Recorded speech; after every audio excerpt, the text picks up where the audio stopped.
What's up guys? So today's feature, Mugen Ramenya here in Maginhawa Street, Quezon City. Right here is their kitchen.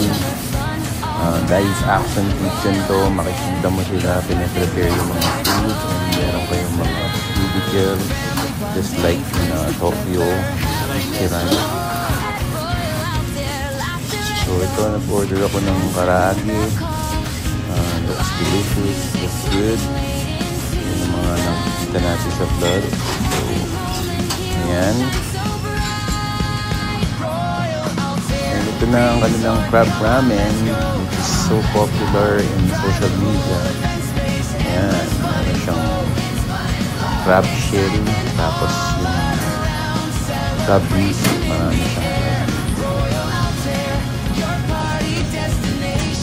Alright, so testing na natin. Ayan. Meron pa akong kinuwang extra na ayun yung sheet ng seaweeds. So let's go. And ito, just like I said, ang creamy, ang daming crab. Ayun, tapos ang taste parang bola base. Na-try yun. Ito nila ang pangalan.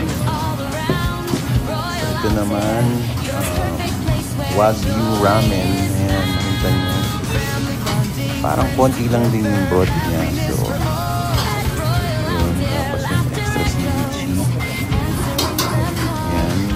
Ayan dito mga konti ng broth. Thanks for watching guys. Again, overall experience not so good.